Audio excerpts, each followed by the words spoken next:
Whoa, what's up, breadheads? Ty Eric back in the booth. How are you doing, Eric? Oh man, I'm doing just fantastic. What a beautiful day we have here in Vancouver. Um, did you go for a walk today, Ty? I sure did. I walked my GF a little earlier. Oh, yeah, I took Bay for a little stroll. Got to stop and smell the rotting leaves, get You some know, get some rays.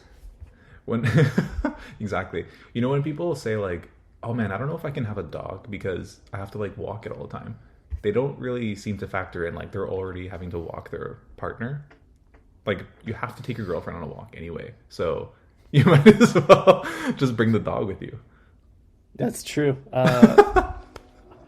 In even compounds, if you don't own a vehicle and you have to like commute to work on foot because you're already walking. So this is how I kind of thought Uber was originally supposed to work. I always thought that Uber's business model was I need to drive somewhere. I might as well pick up a few, just like people. Picking up people in your car is kind of a funny concept because I immediately think of prostitution. But in this case, it's you're actually doing them a service, not them doing you a service, if you know what I mean. And then you just drive them where you're already going, a modern carpool. And that's not really Totally. how it is because instead it's just like the ops circling your block waiting for a ding on their phone. I'm always curious, like, what a taxi driver or an Uber driver does in between rides, because, like, I have a feeling they don't have any time between rides. Like, every time I'm in an Uber, the guy gets an alert right before he's about to drop me off. So, kudos to Big Uber, Big Rideshare for, like, really grinding these Uber drivers down. They don't even get a bathroom break. They're one job to the Totally. next, hustling. Yeah, absolutely. I kind of miss the days of Uber Pool. I don't think that exists anymore. I haven't seen it in like at least 4 or 5 years. We don't have it here, so it's hard to come across it. But I remember taking it back in the day in like, I don't know, 2018, and you would just like take an Uber Pool after the club, and then it would take you like 3 times as long to get home because it would pick up like random drunk people on the way and like take them home before you. And you're just like, why am I on the clock right now? Like I should be paid for this time. Why is Uber driver being paid and I'm not? Yeah, dude. But the beauty of it was that you could spend like an hour 40 in the Uber in the back seat, but it would only cost you $6. So either way, it's no sweat off my back. I enjoy meeting new people. So I've had That is moments where I true. like hop in the Uber pool and they do a lap and then I'd be like driving past my apartment before heading to my function. So it's like you could have just picked me up second, bro. Totally. You ever take a taxi cab through a drive-through? I think that's like one of the most entitled moves ever as a passenger, but low key could be the move because like imagine going through like a subway drive-through while shit faced, and the taxi driver has to like go to the third window of the for the veggies. Damn, there. Yeah, you're at the veggie window now. What veggies do you want? You're just like run it through the garden. You hit That's them with the Doja crazy. Cat fucking. What the hell? Have you seen that? No, and I will not be hitting anybody with that. That's perverse. Yeah, you got to check out the Doja Cat. Like, I don't even know what she's doing. I think she's like on the toilet probably, and just like making crazy sounds into her phone on IG Live. Like, I love my fans, and then is saying that stuff. I don't know. She's off the rails. Dude, yeah, fascinating. She hates her fans. That's my only takeaway from that. I'm gonna stand by that thesis. I think she's said that directly though, so there's no secret. Well, if she's openly admitting that, then maybe she doesn't hate her fans. Because we tell people that we tell the breadheads that we hate our fans every day, but we wouldn't be Think Fresh podcast without the legion of like bread loyalists. So Yeah, bread loyalists rejoice. I think you're right, but I think it's kind of like it's like this understanding we have with celebrity. It's like we know all celebrities secretly hate their fans, even though they don't say it. Like they say they appreciate us, but we know if they could get paid without having to deal with like insane fans, they would take that offer any day of the week. You know what I mean? Yes, that's a very good point, actually. I would prefer that too. I would rather talk into this mic to nobody and get the same type of sponsorship deals that we get. That would be ideal. Totally. If no one heard my insane takes and there's no risk of other people who I don't want to know hearing it, that would be ideal. You know, just keep it fully under wraps. Eric, I want to revisit the taxi cab and the drive-through situation really quick here because I think that move is a novel move. It's a one-time move, though. You know, you play that card once in your life for the fun of it. But what I don't like about it is when some dude makes that his signature move, and then that's his whole drunk night out personality. We all know that one guy that's like, we gotta take the cab through the McDonald's drive-through tonight, bro. Come on, bro, it'll be fun, bro. There's only 5 or 6 cars in front of us, and we'll have to buy the cabbie a Big Mac combo, but you can have a McFlurry, bro. It's kind of a smart financial move though, because if you bribe them with a junior chicken, then you're kind of just converting his tip into food. Like, you don't need to tip on top of that. And so, like, if I'm tipping you like $4, I can just buy you a $1.50 burger instead. It's kind of a good trade-off. That's true. Why would I tip double? I gave you a McDouble. Exactly, dude. I already gave you 2 patties. You want $2 too? Okay, but here's the thing, and this is maybe it depends on your, like, the industry that you use to commute home. If you're in Uber, you already have a preset price. But if you're in a cab, is it disrespectful to ask the cabbie to turn the meter off while you're in the drive-thru? Definitely, because you're taking up their time. That's like, they deserve to be paid for every minute that they have to deal with you. You know what I mean? Because that's like, if it takes 3 minutes to go through a drive-thru or 5 minutes, that's 5 minutes that they can't use to pick up someone else. Right. That's a good point. But at the same time, if you're getting them like a Big Mac combo, that's not cheap. So that's an expensive minute for you as the drunk passenger. Yeah, that's true. But it's the price we pay because sometimes the McDonald's, especially in rough neighborhoods, they don't allow people inside at a certain hour. So you have to use the drive-thru. And sometimes when you're like out in the town, you can't, hop in the Evo to go through the drive-thru because you've had 8 picklebacks. You know what I mean? You gotta take the cab. That's true. I feel like the cost per minute is definitely not worth what you're gonna get, especially if you do the Subway drive-thru, because you are playing a crazy game of telephone. If your internal thoughts have to be projected through your drunken mouth to somebody else who has to project that to the artist, who then has to apply it to the sandwich. And you can just imagine how much room for error there is there. Like, I can't even get the sandwich artist to do what I want when I look them directly in the eye sober. I totally agree. That's why you got to do the pull up to the rear window of the car, like the executive move, like, I'm being chauffeured. And it just makes it so much sweeter, Ty, when you get those cabs with reclining seats. Like, you ever hop in one of those vans? Like, those are kind of a vibe, if I do say so myself. Yeah, dude, you're like at the VIP theater, leaning back, throwing French fries in your mouth, sipping cola.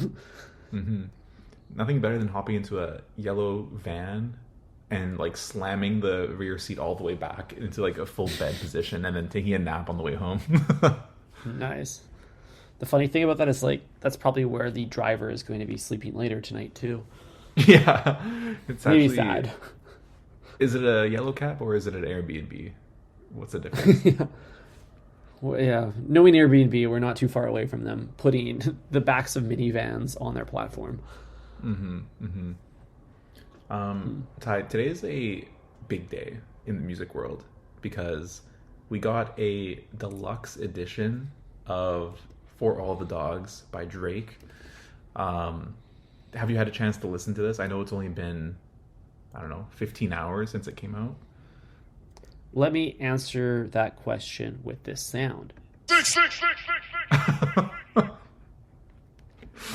nice. Eric. I didn't run back the whole deluxe album. I just ran back disc 2, the Scary Hours portion, to hear some of whatever Drake has to say on those new tracks. And he had quite a bit to say.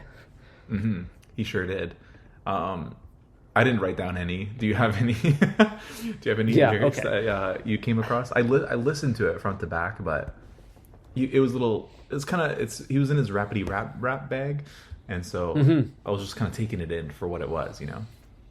Yeah, he put the beats up on the shelf and just had some things to say, but like critically, Eric, I think the man is leaning a little bit too much into metaphors and similes in his music lately. Like, not every line needs to be a pun. Like, he'll say, like, you think I'm sweet, but I'm not a diabetic patient. I will start blacking over here like it's segregation. Like, there's just so many, like, similes and metaphors. I just pulled a random lyric from a random track. I'm not even clicking around. But overall, I did like it. I like it as well. I like that it almost feels like he responded to the criticism, which is something that I don't think anyone should do or have to do. But I think the major criticism of the album was he wasn't rapping enough, and then all these songs that he dropped just now are all just he's barring out. You know what I mean? Every song is just bar after bar. So that's kind of interesting. I don't know, maybe he felt like he had something to prove. What does Aubrey have to prove at this late in his career? He's done it all, Ty. Yeah, dude. He doesn't need to go on this bar crawl. He's already on the throne. Okay, most interesting line that I needed to talk to you about across all 5 or 6 of these tracks, Eric, is I think that Drake... I'm curious if it's the same lyric that I have pulled up right now, because I managed to pull one up. Please keep going. I'm curious. Great. I think that Drake is the first rapper on Earth, maybe the only rapper or musician ever, to talk about Linktree in his music. What is going on here? I'm trying to pull up the exact lyric here. Wow. Oh, I don't think I want to say it out loud. He's talking about tapping link trees in the bio. Yeah, dude. Drake is... One of those profile views in your IG analytics is Champagne Poppy, that's for sure. And he's engaging with the content, you know what I mean? He's clicking on the link tree. What else is he doing, Ty? He's going to the NSFW section of that link tree as well. I think so. That's what it sounds like. But the fact that he even gave Linktree, the company, a shout out in his song just shows how on top of online culture he is. There's so many references in here. There's like, he talks about iCloud, he talks about Amazon distribution centers, obviously many references to Instagram. Makes me think like this guy is like, if he wasn't a musician, I think he would work in tech. I don't know what he would do though. Yeah, this guy's clearly technically savvy. We talk a lot about people in high-paying jobs in agencies like to say the words technically savvy. Drake is what they were talking about, but he's a very observant person, and you're right. He's so tapped into the culture that he's able to like distinguish Linktree as a specific kind of genre of internet sex work. You know what I mean? Because it's like what that tells me is he's specifically talking about a niche market of girls that are too ashamed to put the OnlyFans link directly in their IG link. You know what I mean? They always have to hide it with like one level deeper, which is the link tree. So it's like when you see a link tree on a girl's bio, it's like you know what's there. It's kind of like an unspoken rule. So yeah, kudos to Big Aubrey for, you know, articulating that better than any of us could. Yeah, it is a cultural nuance that he tapped into there. Because you got to be a thirsty dog to be stiffing around one click deep, you know? Like that progressive disclosure is keeping the general traffic away. Just like Tyler Creator said in his latest Nardwuar interview, he said, he on that type of time. Is that the same interview that Toro Moi showed up in? I watched a portion of that. That's the one. For like a good 5 minutes, I was like, I think that's Toro Moi. And then he's like, Toro Moi, everybody. I'm like, okay, good. I got it right. Damn.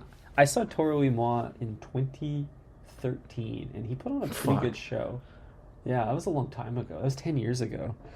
Dude, yeah, that dude's been around for a minute, and he looks the exact same, but so does Tyler. But like watching that interview with them, I'm like, this could have been filmed in 2023 or 2013. It wouldn't have made a difference.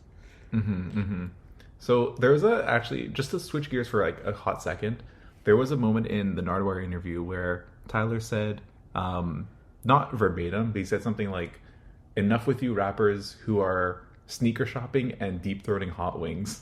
It's like, talk about the music. And damn, I have to say, man, I'm kind of with him on that. And it made me reflect on our podcast. Have we strayed too far away from Subway? Whoa. Before I can answer that, I need to understand what he's even saying. Like, is the Venn diagram of hot wings lovers and sneakerheads overlapping? I didn't realize those were the same demographic. It's 100% the same demographic, and that demographic is complex news. Fair enough. Yeah, damn. because so, yes, he's talking literally about the sneaker shopping show on YouTube with Joe LaPuma, fucking most obnoxious name of all time.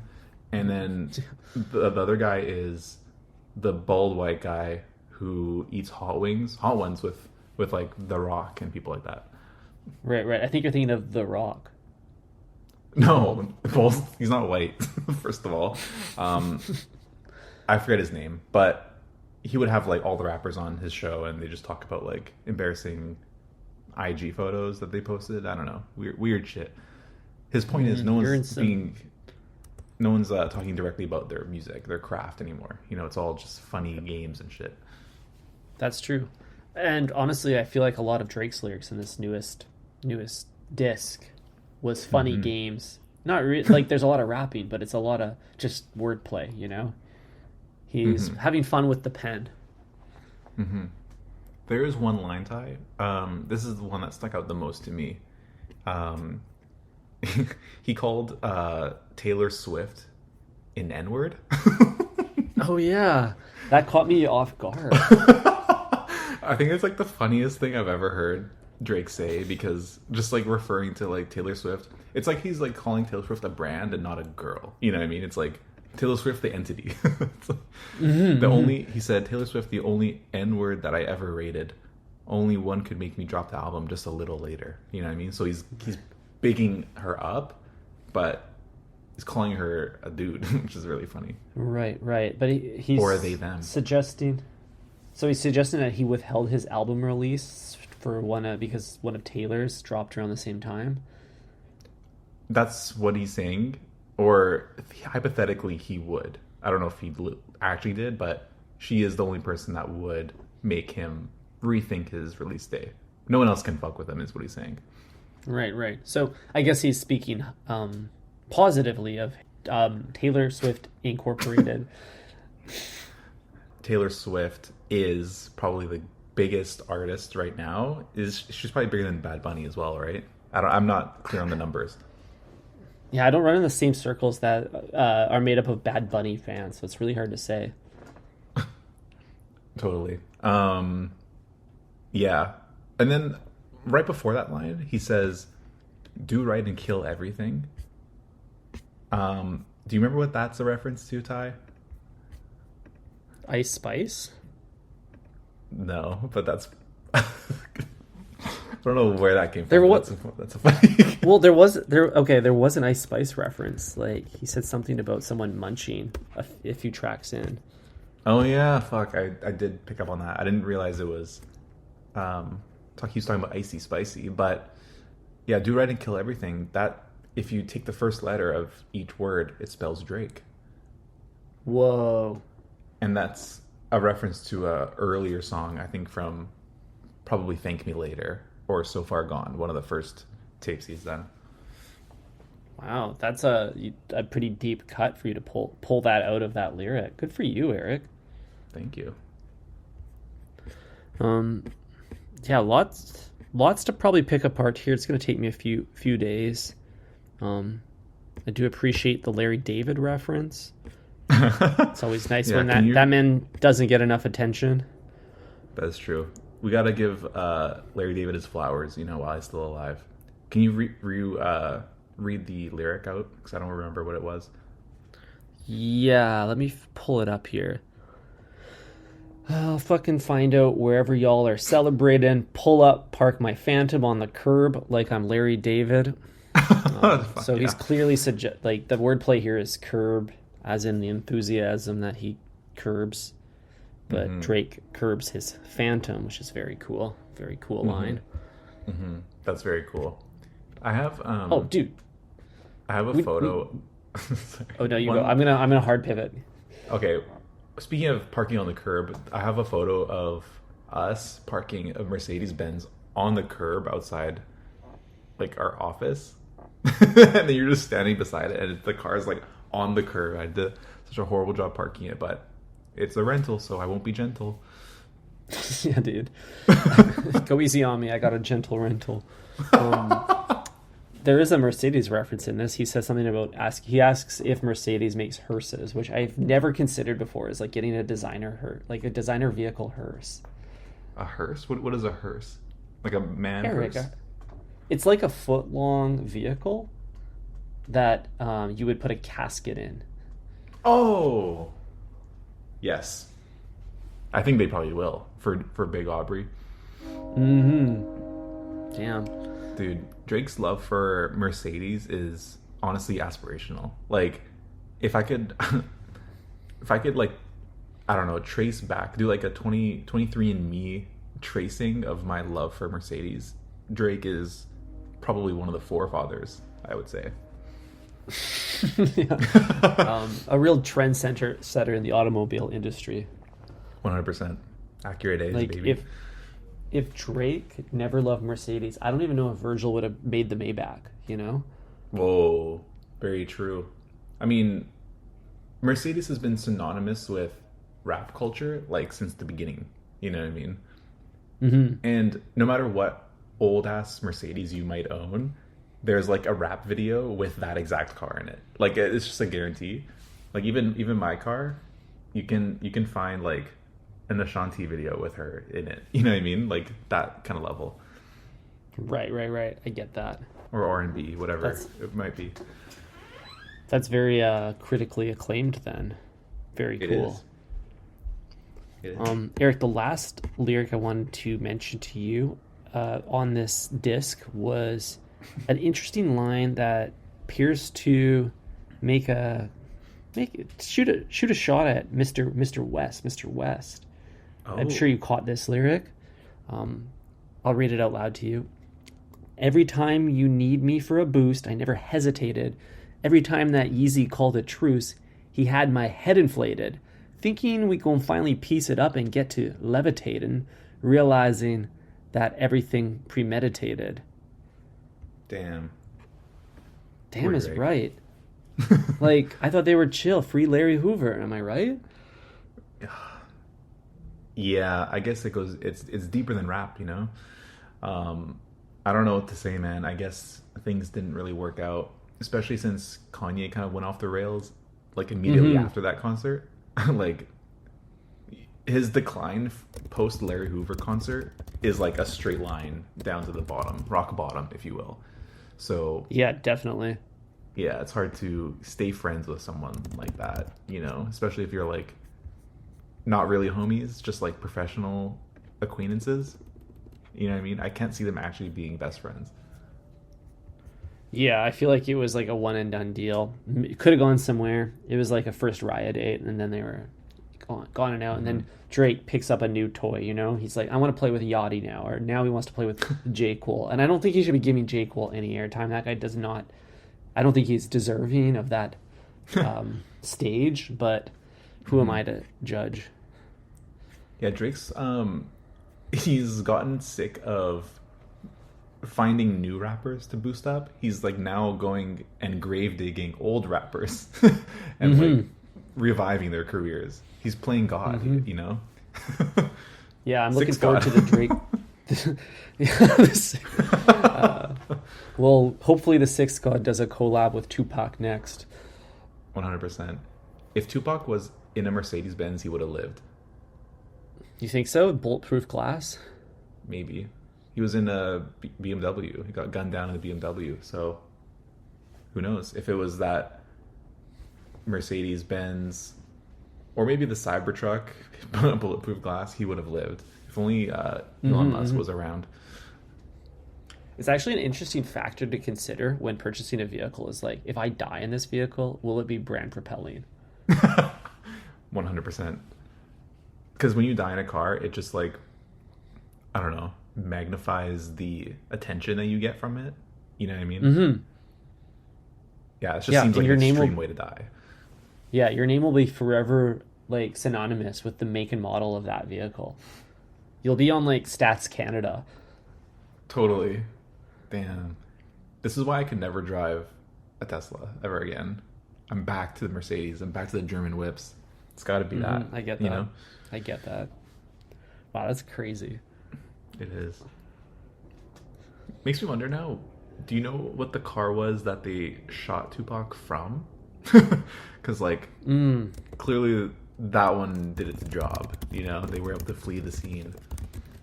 Yeah, it's got the V8 and it's got the, like, automatic windows. We know that much. Exactly. Definitely has a working transmission. Dude, it's exactly what you would think it is. A late model Cadillac. Oh, perfect. The Cadillac is the murderer's vehicle of choice.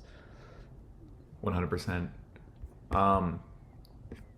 Reading this like status and culture book, and they say like when cars were first kind of like made available to everybody, like every make was assigned to like a status class. You know what I mean? So like certain people would drive like Lincolns and Cadillacs, and that was like the elites. And it's like Cadillac didn't make like a cheap version for the everyman, you know? Whereas like today it's like even Mercedes-Benz, there's like the S-Class, which is for like, I don't know, Trump. And then like they have like the A-Class, which is for like, you know, grocery getting babysitters. But back in the day, if you drove a Cadillac, you were some dude, you know what I mean? You were that guy. Yeah. This modern world of diffused luxury has strained, like, it's just gone too far away from that core principle around being exclusive to the upper class. Now everybody can have these types of clothes. Like anyone can find like an entry level Rolex on eBay, you know, for like a half decent price. Like it might put you a few paychecks in the hole, but you can get it. And that's kind of unfortunate for their brand. Yeah, totally. You can only diffuse the brand so many times before you just are fully watered down, you know?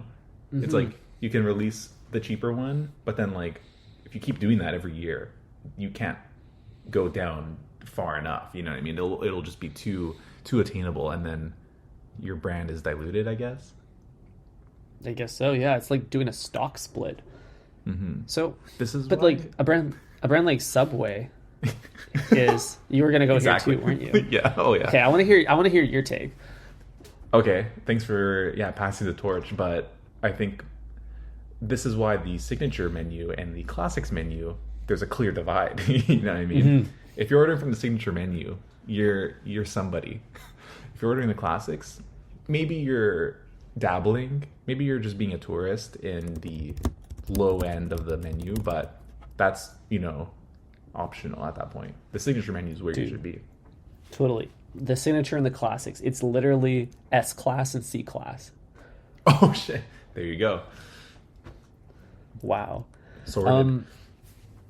But they got rid of this menu division when they launched the Subway series. They said all sandwiches are equal under God's light, and we will put them together. They will no more sandwich segregation. They will all share a menu, one board for mankind. And I don't know how I feel about that, because I think that Subway has an opportunity to service more of a luxury market. Like, they have clearly won the game of being the everyman's sandwich company, because every man, capital M, eats there. If you're a man, you're eating at Subway. There's no denying it. 100%.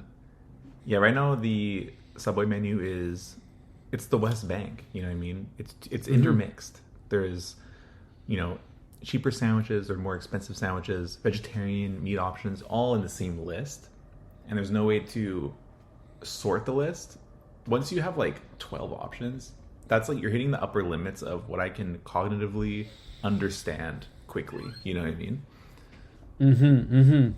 But I think there's a type of, like, it's not about offering me different sandwich combinations, which is all the menu is meant to do, is stimulate inspiration for like creating your footlong. I think what we actually need here is we need pricing tiered ingredient access, kind of like how you can only sit in first class if you pay more money, and then there's an economy you can only sit in with a little bit more money. But imagine in the veggie section there was like it's like DLC in a video game. You have to like pay more to unlock that section, and then they like pull the lids off and reveal a few cooler, more maybe novelty ingredients. Yeah, pay, like pay to unlock. It's still free once you're in there, but you gotta put a flat rate to get in. Yeah, I like that. And then once you're in, you know, similar to your first time flying business, you're eating 5 meals. You know, you're going all the way in because now that you've let me in the door, I'm gonna take full advantage of what the space I'm in because this is rare air. Yeah, a few more scoops of caviar, please. Exactly. Like if you're flying Emirates first class for the first time, there's no way you're not like stuffing your face and getting obscenely drunk. You know, like I'm drinking like 8 glasses of Moet. Like there's no question. That's absolutely what I'm doing too. I'm dabbling in every single finger food. I'm going back. I'm gonna have more food than I have fingers. Speaking of flying first class, Ty, we got to talk about caviar. Like, what's the Think Fresh stance on caviar? I've never had it, but it just seems like a waste of money. It is. I've only had it once. I had it actually when I was in Spain last month. Oh, really? Yeah, they dolloped some on top of my white truffle gnocchi. Oh, I think... Wait, was this at the place that you hated? No, it was not actually. Okay. Different establishment. I had to go find some good pasta after that absolutely like palate destroying meal, and the best I could find was truffle and caviar and gnocchi. Okay, that's fair enough. What I've heard, and maybe you can confirm or deny this, kind of just like a fishy, like, I don't know, fishy texture, like not really the best, most interesting thing. Yeah, how would you describe it? It's just, you're just eating fish eggs, right? It's like nothing special. Yeah, there's not much flavor going on. This is mostly a texture play, and texturally, it's like if you chopped up black olives. So, I don't think that the Subway menu would benefit from this edition. I don't even think the world needs this edition. You know, like sometimes I see like on Martha Stewart's Instagram, she'll have like an absolutely obscene pyramid of caviar at a table setting. And I think like, I don't think she even likes that either. I think everyone's playing, everyone's fronting. That's true. It makes sense for Martha, and all love and respect to Martha. She's respectfully. My goat. With all due respect. She is old money, and caviar is kind of like an old money move. You know what I mean? It's like it's like synonymous with abundance, and so it makes sense for her to like lean into that, I guess. But what really gets me is how they would put it on this like tiny little pancake. Like, why is that the kind of like default way to like serve caviar? It's like on a tiny pancake with some creme fraiche. Like, it seems like a funny little sandwich. Like, what's going on there?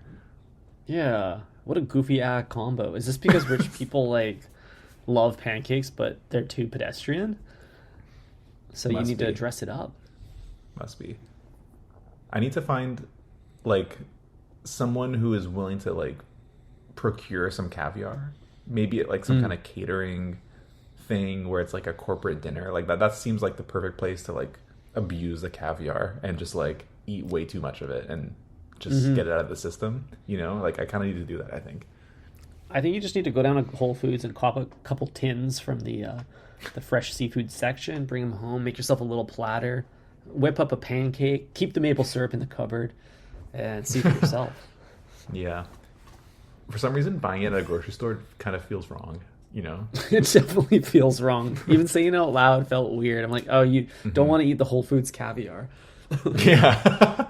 Like if I'm throwing that in with my like protein powder in my buggy, like I don't know, man. This doesn't seem right.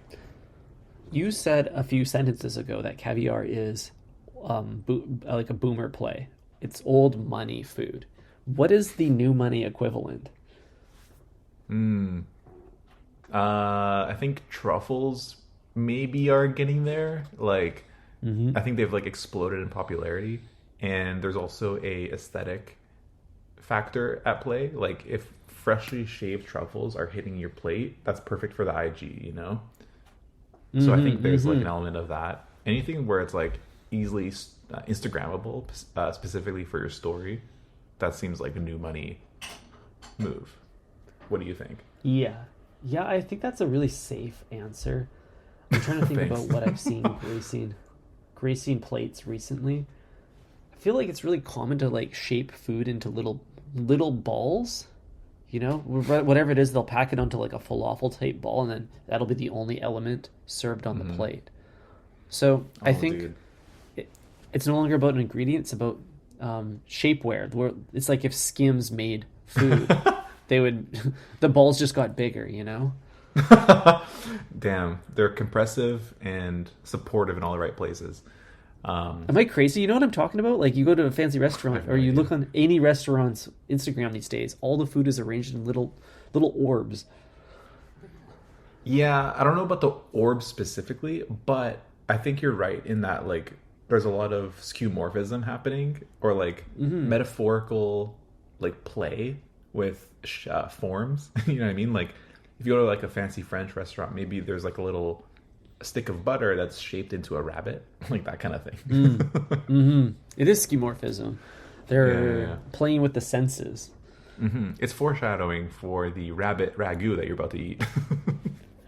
Dude, I can't stop thinking about this dessert I got a while ago at a restaurant that was like served in a coconut, but it was like a little tiny coconut shell and it had like ice cream in it. And then I got to the end, I'm like, that was so good. And then I was about to have the server take the plate away, and then I realized wow. I was about to have them take the plate away, and then I realized the coconut was made of chocolate. It was like a real "is this cake" move, and they fooled me the whole meal. Wow. That seems very challenging because coconuts are kind of furry. So do they have like shaved chocolate on the outside or something? Yeah, there was definitely like some sort of outer treatment that they did to give that thing a very natty look. Natty nut. Ty, I actually thought of the most performative new money way to present food, and it's worse than you think. Oh my god, it's dry ice. It's dry ice for sure. Oh fuck. Okay, well that was not what I was gonna say, but that is a really good one. This is similar because there is an element of smoke involved. It's when you go to those like fucking celebrity steakhouses where they like bring you your tomahawk steak in like a gold briefcase and they open it in front of you and then they stamp it with like a soldering like iron and it just explodes with steam, and then I don't know what the fucking point of that is, but it's like some performative like steak branding tableside. What the fuck? Yeah, dude. Well, this is the challenge with steaks, is that by their very nature they're too simple to really riff on, right? They're just a slab of meat. So you have to dress it up in all these crazy ways. You got to wrap that shit in gold foil. You got to like have it served on top of a model's waist or something, you know? Kanye dinner style. Oh fuck, not the Donda sushi catering. That was crazy. Yeah, you're right. And the gold foil or like the gold sauce is another one. Like when they toss those wings in gold sauce and then you eat it and your face is covered in gold. Like nasty. That's so nasty. Damn, it looked like a Bond villain. Yeah, dude. Or just Rick Ross. Either one. Wow. Yeah, I don't know. I like, this is the challenge. Like, steak in of itself is kind of an old money move. So I think that these like steakhouses of yesteryear are feeling the pressure from the Instagram generation of Michelin starred cooks to riff on their formats in order to make their food presentable to a modern to modern money. And I feel kind of bad for them because they're pulling out all the novelties. Yeah, I do feel bad for them, man. One place that does it well and has been doing it well for a very, very long time, and I went there last year, House of Prime Rib in San Francisco, because they they roll up a little trolley with like a huge cut of prime rib, and then they just like give you they like slice it table side, put it on a plate for every single person. It's actually amazing. That is amazing. I'm trying to pull up the episode number that we discussed this for the breadheads that want to go deep. It might have been episode 234, prime rib. Does that sound familiar? Somewhere around there. Yeah, I mean the date would have been literally around November 2022.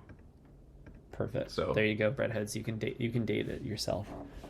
Exactly. It was it was cold. It was a cold day in San Francisco, but the prime rib and the baked potato, the loaded baked potato, was keeping me warm. Dude, I love it's soup season right now, so I love a warm meal. I made some vegan chili last night. Yeah, a lot of different legumes. A vegan chili is probably one of my favorite vegan or vegetarian dishes. I think you guys can do chili very well, you know? Yeah, dude. Chili doesn't really need much more than some carrots and some beans. It's a pretty simple dish. Totally. Yeah, beans on toast. Amazing. Every time I want to eat a bean on a toast, I think, oh, this is gonna slap, and then I make it and I look at what I've made, and it's kind of like in Parks and Rec when it's like, could a depressed person make this? I don't know if you remember that scene. Probably not, but no, I didn't watch that show. Either way, I always feel like what I've created is more monstrosity than masterpiece. Kind of like at Subway. Totally. If it's not served to you in a restaurant alongside maybe some bangers and like I don't know what else comes on English breakfast plate, like a slice of tomato, eggs. If it's not a full meal, then it just looks like a struggle meal, you know? Like it's like like I made this in my dorm room vibes. Real dorm room dinner vibes. But the challenge, Eric, is not those particular foods. It's brown on brown. Brown on brown is a difficult meal to plate. And I'm not really sure what the strategy is there. Yeah, dude. It's literally impossible because beans on toast is the only way to plate it. You just put the beans on the toast. The format is described in the name, unfortunately or fortunately. 100%. It's like scrambled eggs. It's like you can't present that any other way than scrambling the eggs. Imagine trying to like riff on that. What are you gonna do? Like put some gold flake in there? That's kind of the challenge that the steak industry has to deal with. Yeah, dude. Moment of silence for the steak industry. They're really struggling. It is a Beyond Meat generation. Tad, we got to think of the next Think Fresh dinner activation. Our annual fiscal planning is coming up. And so we need to think about where we're going to go. I took a peek at the Michelin guide, and out of like most of the places that I haven't been, published seems like the way to go. I know you've been, so I don't know if it'll be as exciting for you to go a second or third time, but curious what you think. Yep, I would post up at the bar there if you and I rolled up. I think that would be a novel experience to kind of just make joy with the bartender, watch them shake a few things, and have some banter. We can always ask them to make us a sandwich-inspired cocktail like we tried at Savio. That was not successful for us, but I think published is maybe more creative in that realm. Yeah, I think they'd be down to clown. We're Cirque du Soleil clown level when we roll up to the function. Absolutely, dude. We're making our bartender jump through hoops, literally and figuratively. Yeah. I'm making my dog jump through hoops. Not the dog. Think Fresh podcast. Thanks for listening, everyone. Ty, thanks for recording with me. Anything else we want to talk about? That's everything on my end, King. I'm gonna jump back into some scary, scary hours. Oh fuck yeah, real spooky time. All right, catch you on Tuesday. Have a great weekend, everyone. Ciao.